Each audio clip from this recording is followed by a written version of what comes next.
ನಮಸ್ಕಾರ ಸ್ನೇಹಿತರೆ. ಈಗಾಗಲೇ ಟಿ ವಿಗಳಲ್ಲಿ ಹಾಗೂ ಮಾಧ್ಯಮಗಳಲ್ಲಿ ನೀವು ನೋಡ್ತಾ ಇರ್ಬೋದು, ಮಹಾಕುಂಭಮೇಳ ಪ್ರಾರಂಭ ಆಗಿದೆ ಅಂತ. ಹಾಗೂ ಸಾಧು ಸಂತರು ಹಾಗೂ ಇನ್ನಿತರರು ಸೇರುವಂತಹ ಸ್ಥಳಗಳನ್ನು ನೀವು ಸ್ಟೇಟಸ್ ಹಾಗೂ ಇನ್ನಿತರ ಮಾಧ್ಯಮಗಳಲ್ಲಿ ನೋಡ್ತಾ ಇರ್ಬೋದು. ಅಷ್ಟಕ್ಕೂ ಮಹಾಕುಂಭಮೇಳ ಅಂತ ಅಂದರೆ ಏನು, ಕುಂಭಮೇಳ ಅಂತ ಅಂದರೆ ಏನು, ಇದರ ಇತಿಹಾಸ ಏನು ಅಂತ ಈ ಒಂದು ವಿಡಿಯೋದಲ್ಲಿ ನಾನು ಸಂಕ್ಷಿಪ್ತವಾಗಿ ನಿಮಗೆ ಮಾಹಿತಿಯನ್ನು ನೀಡ್ತೇನೆ. ನನ್ನ ಚಾನಲ್ ಇಷ್ಟ ಆದಲ್ಲಿ ಶೇರ್ ಮಾಡಿ, ಲೈಕ್ ಮಾಡಿ ಹಾಗೂ ಸಬ್ಸ್ಕ್ರೈಬನ್ನು ಮಾಡಿ. ರಾಷ್ಟ್ರದಾದ್ಯಂತ ಜನರು ಆಚರಿಸುವಂತಹ ಧಾರ್ಮಿಕ ಹಬ್ಬ ನಾವು ಹೇಳಿದಂತೆ ಕುಂಭಮೇಳ. ಹೌದು, ಈ ಹಬ್ಬವನ್ನು 12 ವರ್ಷಗಳ ಅವಧಿಯಲ್ಲಿ 4 ಬಾರಿ ಅದ್ಧೂರಿಯಾಗಿ ಆಚರಣೆಯನ್ನು ಮಾಡ್ತಾರೆ.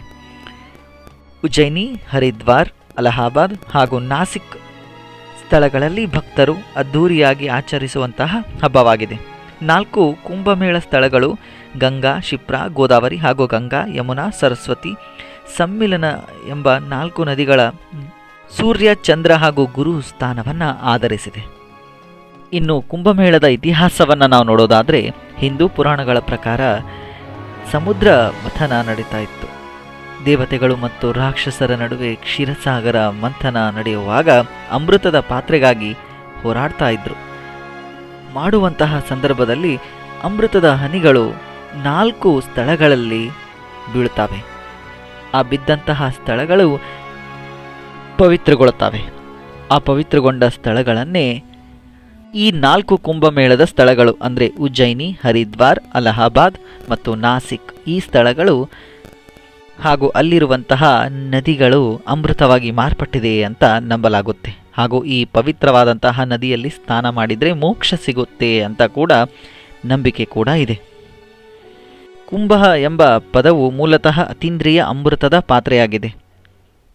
ಅಮೃತದ ಕುಂಡದ ಪೌರಾಣಿಕ ಹನಿಗಳು ಸಾಧಿಸಿದ ಸ್ಥಳಗಳು 6 ವರ್ಷಗಳಿಗೊಮ್ಮೆ ನಡೆಯುವ ಅತ್ಯಂತ ಅಧಿಕೃತ ಕೂಟಗಳಲ್ಲಿ ಒಂದಾಗಿವೆ. ಉತ್ಸವ ಮಡಿಕೆ ಅಂದರೆ ಕುಂಭ ಕೂಟವನ್ನು ಮೇಳ ಅಂತ ವ್ಯಾಖ್ಯಾನ ಮಾಡಲಾಗಿದೆ. ಅತ್ಯಂತ ಸುಂದರವಾದಂತಹ ಹಿಂದೂ ಹಬ್ಬ ಇದಾಗಿದೆ. ಬಡವ ಶ್ರೀಮಂತ ಅಲ್ಲದೆ ಎಲ್ಲ ಧರ್ಮದವರು ಹಾಗೂ ಯಾವುದೇ ಭೇದವಿಲ್ಲದೆ ಈ ಒಂದು ಕುಂಭಮೇಳದಲ್ಲಿ ಪಾಲ್ಗೊಳ್ಳುತ್ತಾರೆ. ಇನ್ನು ಅಲಹಾಬಾದ್ನಲ್ಲಿ ನಡೆಯುವಂತಹ ಕುಂಭಮೇಳವನ್ನು ಮಹಾಕುಂಭಮೇಳ ಅಂತ ಆಯೋಜನೆ ಮಾಡ್ತಾರೆ. ಈ ಒಂದು ಕಾರಣ ಭೂಮಿಯ ಸೃಷ್ಟಿಯ ನಂತರ ಅಲಹಾಬಾದ್ನಲ್ಲಿ ಭಗವಾನ್ ಬ್ರಹ್ಮನು ತನ್ನ ಮೊದಲ ತ್ಯಾಗವನ್ನು ನೀಡಿದ ಕಾರಣ ಈ ಸ್ಥಳವು ತನ್ನದೇ ಆದಂತಹ ಮಹತ್ವವನ್ನು ಹೊಂದಿದೆ. ಇನ್ನು ನಾಸಿಕ್ ನಗರವೂ ಕೂಡ ಗೋದಾವರಿ ನದಿಯ ದಡದಲ್ಲಿದೆ. ಈ ಸ್ಥಳವು ಹಿಂದೂಗಳಿಗೆ ಸಾಕಷ್ಟು ಧಾರ್ಮಿಕ ಮತ್ತು ಸಾಂಸ್ಕೃತಿಕ ಪ್ರಾಮುಖ್ಯತೆಯನ್ನು ನೀಡಿದೆ. ಹಾಗೂ ಕುಂಭಮೇಳ ಆಚರಣೆ ಈ ಸ್ಥಳಕ್ಕೆ ಹೆಚ್ಚು ಅನುಗ್ರಹ ನೀಡಿದೆ. ಇದನ್ನು ನಾಸಿಕ್ ತ್ರಯಂಬಕೇಶ್ವರ ಸಿಂಹಸ್ತ್ವ ಎಂದು ಕೂಡ ಕರೀತಾರೆ. ಇನ್ನು ಹರಿದ್ವಾರ್ ಕುಂಭಮೇಳವು ಕೂಡ ಭಗವಾನ್ ವಿಷ್ಣುವಿನ ಸ್ಥಳವಾಗಿದೆ ಮತ್ತು ಎಲ್ಲ ಹಿಂದೂಗಳಿಗೆ ಪವಿತ್ರ ಸ್ಥಳ ಕೂಡ ಹೌದು. ಗಂಗಾ ನದಿಯ ಉಪಸ್ಥಿತಿಯು ಈ ಸ್ಥಳದ ಮಹತ್ವ ಹೆಚ್ಚಿಸುತ್ತೆ. ಈ ಸ್ಥಳದಲ್ಲಿ ಪ್ರತಿ 12 ವರ್ಷಗಳ ನಂತರ ಕುಂಭಮೇಳ ಮತ್ತು 6 ವರ್ಷಗಳ ನಂತರ ಅರ್ಧ ಮೇಳ ಅತಿ ದೊಡ್ಡ ಜಾತ್ರೆಯಾಗಿದೆ. ಲಕ್ಷಾಂತರ ಭಕ್ತರು ಭೇಟಿ ನೀಡಿ ಪವಿತ್ರವಾದ ಸ್ನಾನವನ್ನು ಮಾಡ್ತಾರೆ. ಇನ್ನು ಉಜ್ಜಯಿನಿ ಕುಂಭಮೇಳವು ಕೂಡ ಶಿಪ್ರಾ ನದಿಯ ದಡದಲ್ಲಿದೆ. ಉಜ್ಜಯಿನಿ ದೇವಾಲಯ ನಗರವಾಗಿದೆ. ಇದನ್ನು ಪ್ರಾಥಮಿಕವಾಗಿ ಮಹಾಕಾಳೇಶ್ವರ ಪಟ್ಟಣ ಅಂತ ಕೂಡ ಕರೀತಾರೆ. ಈ ಬಾರಿ ಪ್ರಯಾಗ್ರಾಜ್ದಲ್ಲಿ ಜನವರಿ ಅಂದರೆ ಈಗಾಗಲೇ ಪ್ರಾರಂಭ ಆದಂತಹ ಜನವರಿ 13ರಿಂದ ಫೆಬ್ರವರಿ 26ವರೆಗೆ ಮಹಾಕುಂಭಮೇಳ ನಡೆಯಲಿದೆ. ಸದ್ಯ ಮಹಾಕುಂಭಮೇಳಕ್ಕೆ ದೇಶವೇ ಭರದಿಂದ ಸಂಭ್ರಮದಿಂದ ಸಜ್ಜಾಗಿದೆ. 12 ವರ್ಷಗಳ ನಂತರ ಬರುವ ಮಹಾಕುಂಭಮೇಳ ಇದಾಗಿದ್ದು, ಮಹಾಕುಂಭಮೇಳಕ್ಕೆ 40ರಿಂದ 45 ಕೋಟಿ ಭಕ್ತರು ಆಗಮಿಸುವ ನಿರೀಕ್ಷೆ ಕೂಡ ಇದೆ. ಮುಖ್ಯವಾಗಿ ಕುಂಭಮೇಳವು ಪ್ರತಿ 3 ವರ್ಷಗಳಿಗೊಮ್ಮೆ 4 ವಿಭಿನ್ನ ಕ್ಷೇತ್ರಗಳಲ್ಲಿ ನಡೆಯುತ್ತವೆ. ಪ್ರತಿ 12 ವರ್ಷಗಳಿಗೊಮ್ಮೆ ಪ್ರಯಾಗ್ರಾಜ್ದಲ್ಲಿ ಮಹಾಕುಂಭಮೇಳ ಆಯೋಜನೆ ಮಾಡ್ತಾರೆ. ಆದರೆ ಈ ಬಾರಿ ಮಹಾಕುಂಭಮೇಳ ಬಹಳ ವಿಶೇಷವಾಗಿದ್ದು 144 ವರ್ಷಗಳ ಬಳಿಕ ಈ ಕುಂಭಮೇಳ ನಡೆಯುತ್ತಿದೆ. ಕುಂಭಮೇಳ ಇದು 3 ವರ್ಷಗಳಿಗೊಮ್ಮೆ ನಡೆಯುವ ಒಂದು ರೀತಿಯ ಜಾತ್ರೆಯಾಗಿದ್ದು ಇದನ್ನು ಕುಂಭ ಎಂದು ಕರೆಯುತ್ತಾರೆ. ಧಾರ್ಮಿಕ ನಂಬಿಕೆ ಪ್ರಕಾರ ಪ್ರತಿ 144 ವರ್ಷಗಳಿಗೊಮ್ಮೆ ಪ್ರಯಾಗರಾಜದಲ್ಲಿ ಮಹಾಕುಂಭವನ್ನು ಆಯೋಜನೆ ಮಾಡ್ತಾರೆ. 144 ಹೇಗೆ ಅಂತ ಅಂದರೆ 12ರಿಂದ 12 ಗುಣಿಸಿದಾಗ 144 ಆಗುತ್ತೆ. ವಾಸ್ತವವಾಗಿ ಕುಂಭ ಕೂಡ 12, ಅದರಲ್ಲಿ 4 ಭೂಮಿಯಲ್ಲಿವೆ, ಉಳಿದ 8 ಸ್ವರ್ಗದಲ್ಲಿವೆ ಎನ್ನುವ ನಂಬಿಕೆಯಿಂದ 144 ವರ್ಷಗಳಿಗೊಮ್ಮೆ ಮಹಾಕುಂಭವನ್ನು ಪ್ರಯಾಗ್ರಾಜ್ನಲ್ಲಿ ಆಯೋಜನೆಯನ್ನು ಮಾಡ್ತಾರೆ. ಗ್ರಹಗಳ ಒಗ್ಗೂಡಿಕೆ ಮೂಲಕ ಕುಂಭಮೇಳದ ಸ್ಥಳವನ್ನು ನಿರ್ಧರಿಸಲಾಗುತ್ತೆ. ಗುರು, ಸೂರ್ಯ ಹಾಗೂ ಚಂದ್ರ ಸ್ಥಾನವನ್ನು ಗಣನೆಗೆ ತೆಗೆದುಕೊಂಡು ಅದು ಇರುವ ರಾಶಿ ಚಕ್ರ ಚಿಹ್ನೆಯನ್ನು ಪರಿಗಣಿಸಲಾಗುತ್ತೆ.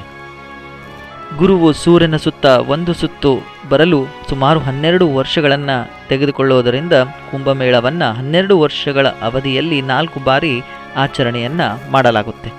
ಹಾಗೂ ಇದನ್ನು ಪ್ರಾರಂಭ ಮಾಡಿದ್ದು ಕೂಡ ಹೇಗೆ ಅಂತ ನಾವು ನೋಡೋದಾದರೆ, ಹಿಂದೂ ಪುರಾಣಗಳ ಪ್ರಕಾರ 8ನೇ ಶತಮಾನದ ಹಿಂದೂ ತತ್ವಜ್ಞಾನಿಯಾದಂತಹ ಆದಿಶಂಕರಾಚಾರ್ಯರು ಆಧ್ಯಾತ್ಮಿಕ ನಾಯಕರು ಹಾಗೂ ತಪಸ್ವಿಗಳು ಹಾಗೂ ಸಾಧು ಸಂತರ ಒಂದು ನಿಯಮಿತ ಸಭೆಯನ್ನು ಉತ್ತೇಜಿಸಿದರು. ಇದುವೇ ಕುಂಭಮೇಳಕ್ಕೆ ಪ್ರೇರಣೆಯನ್ನು ನೀಡಿತು ಅಂತ ಕೂಡ ಇತಿಹಾಸ ಇದೆ.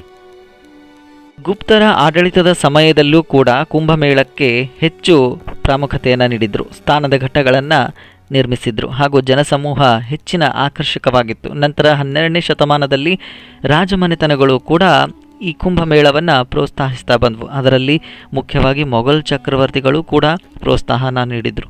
ನಂತರ ಚಕ್ರವರ್ತಿ ಅಕ್ಬರ್ ಆಳ್ವಿಕೆಯಲ್ಲೂ ಕುಂಭಮೇಳಕ್ಕೆ ಹೆಚ್ಚಿನ ಗೌರವವನ್ನು ನೀಡಲಾಗಿತ್ತು. ನಂತರ ಸ್ವಾತಂತ್ರ್ಯ ನಂತರ 1954ರಲ್ಲಿ ಭಾರತೀಯ ಅಧಿಕಾರಿಗಳು ಕೂಡ ಕುಂಭಮೇಳವನ್ನು ಆಯೋಜನೆ ಮಾಡ್ತಾರೆ. ಇದಾದ ನಂತರ 1966ರಲ್ಲಿ ಪ್ರಮುಖ ಸ್ಥಾನದ ದಿನವಾದ ಮಾರ್ಗ ಪೂರ್ಣಿಮೆಯಂದು 7 ಲಕ್ಷಕ್ಕೂ ಹೆಚ್ಚು ಭಕ್ತರು ಬಂದು ಸೇರಿದ್ರು ಅಂತ ವರದಿ ಕೂಡ ಇದೆ. ನಂತರ 1975ರಿಂದ ದೇಶಾದ್ಯಂತ ತುರ್ತು ಪರಿಸ್ಥಿತಿಯನ್ನು ಹೇರಲಾಗಿತ್ತು. ನಂತರ 1977ರಲ್ಲಿ 12 ಕುಂಭಮೇಳ ಪೂರ್ಣಗೊಂಡಿದ್ದವು. ನಂತರ 2019ರಲ್ಲಿ ಪ್ರಯಾಗ್ರಾಜ್ನಲ್ಲಿ ನಡೆದ ಅರ್ಧ ಕುಂಭಮೇಳದಲ್ಲಿ ಹಲವಾರು ಹೊಸ ವೈಶಿಷ್ಟ್ಯಗಳನ್ನು ಪರಿಚಯ ಮಾಡಲಾಗಿತ್ತು. ಸ್ನೇಹಿತರೆ, ಈ ಒಂದು ಕುಂಭಮೇಳದಲ್ಲಿ ಕಾಣಿಸಿಕೊಳ್ಳುವಂತಹ ಕುನಿ ಸಾಧುಗಳು ಹಾಗೂ ಸಾಧು ಸಂತರು ಹಾಗೂ ತಪಸ್ವಿಗಳು ಮತ್ತೆ ಕುಂಭಮೇಳವನ್ನು ಹೊರತುಪಡಿಸಿ ಇಲ್ಲಿಗೆ ಬರುವುದು ತುಂಬ ಅಪರೂಪ. ಕಾರಣ ಅವರು ಕುಂಭಮೇಳದ ನಂತರ ಮತ್ತೆ ಕಣ್ಮರೆಯಾಗ್ತಾರೆ. ಮತ್ತೆ ಮುಂದೆ ಅವರು ಕಾಣಿಸಿಕೊಳ್ಳುವುದು ಮುಂದಿನ ಕುಂಭಮೇಳದಲ್ಲಿಯೇ ಮತ್ತೆ ಕಾಣಿಸಿಕೊಳ್ತಾರೆ. ಕಾರಣ ದಟ್ಟ ಅರಣ್ಯಗಳಲ್ಲಿ ಹಾಗೂ ಹಿಮಾಲಯದ ಪರ್ವತಗಳಲ್ಲಿ ಮತ್ತೆ ತಪಸ್ಸಿಗೆ ಸೇರಿಕೊಳ್ತಾರೆ. ಹಾಗೂ ಅವರಿಂದಲೇ ಪ್ರಾರಂಭವಾದಂತಹ ಈ ಕುಂಭಮೇಳಕ್ಕೆ ಅವರೇ ಕೇಂದ್ರ ಬಿಂದುವಾಗಿರ್ತಾರೆ. ಆದಿ ಶಂಕರಾಚಾರ್ಯರು ಈ ಒಂದು ಕುಂಭಮೇಳ ಉತ್ಸವಕ್ಕೆ ಪ್ರೇರಣೆ ನೀಡಿದ್ದು ಇಲ್ಲಿವರೆಗೂ ಕೂಡ ಅದು ರೂಢಿಯಲ್ಲಿದೆ ಹಾಗೂ ಮುಂದೂ ಕೂಡ ಅದು ವಿಜೃಂಭಣೆಯಿಂದ ರೂಢಿಗೆ ಬಂದೇ ಇರುತ್ತೆ. ಇದು ಕುಂಭಮೇಳಕ್ಕೆ ಸಂಬಂಧಪಟ್ಟಿರುವಂತಹ ಮಾಹಿತಿಯಾಗಿದೆ. ಮುಂದಿನ ವಿಡಿಯೋದಲ್ಲಿ ಹೊಸ ಒಂದು ಮಾಹಿತಿ ಜೊತೆಗೆ ಮತ್ತೆ ಸಿಗೋಣ. ಧನ್ಯವಾದ.